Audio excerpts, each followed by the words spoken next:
দর্শক আসসালামু আলাইকুম।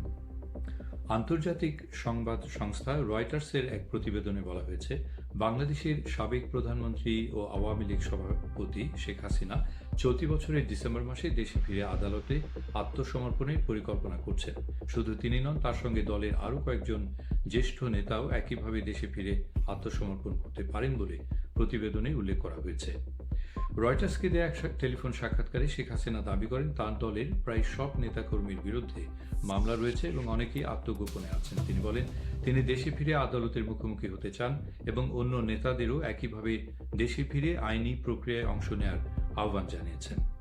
সাক্ষাৎকারে তিনি আরও বলেন, দেশে ফিরলে তাকে গ্রেফতার করা হতে পারে, এমনকি তার প্রাণনাশেরও আশঙ্কা রয়েছে। তবুও তিনি নিজের মাতৃভূমিতে ফিরে যেতে চান বলেই সিদ্ধান্ত নিয়েছেন। রয়টার্সের ভাষ্য অনুযায়ী 2024 সালের গণ অভ্যুত্থানের পর শেখ হাসিনা ভারত চলে যান। এরপর বাংলাদেশের আন্তর্জাতিক অপরাধ ট্রাইব্যুনাল তাকে অনুপস্থিত অবস্থায় একটি মামলায় মৃত্যুদণ্ড দেন। তবে শেখ হাসিনা বরাবরের মতোই তাঁর বিরুদ্ধে আনা অভিযোগ অস্বীকার করে আসছেন। প্রতিবেদনে আরও বলা হয়েছে, বাংলাদেশ সরকার একাধিকবার ভারত সরকারের কাছে শেখ হাসিনাকে ফেরত পাঠানোর অনুরোধ জানিয়েছে।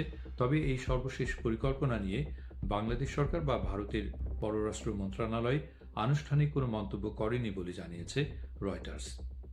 এদিকে আজ বাংলাদেশ সরকারের পক্ষ থেকে এক তথ্য বিবরণীতে দেশের সব গণমাধ্যমের প্রতি অনুরোধ জানানো হয়েছে, আদালতের নির্দেশনা অনুযায়ী সাজাপ্রাপ্ত ও পলাতক শেখ হাসিনার কোনো বক্তব্য, সাক্ষাৎকার, ভাষণ, অডিও বা ভিডিও প্রচার কিংবা প্রকাশ না করতে। সরকার বলছে, এটি প্রচলিত আইন, আদালতের নির্দেশনা মেনে চলার অংশ।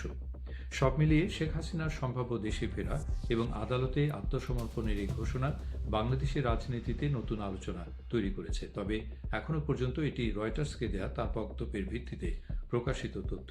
পরিকল্পনাটি বাস্তবে কার্যকর হয় কিনা এ বিষয়ে বাংলাদেশ সরকার কী অবস্থান নেয় সেদিকেই থাকবে সবার নজর। ধন্যবাদ।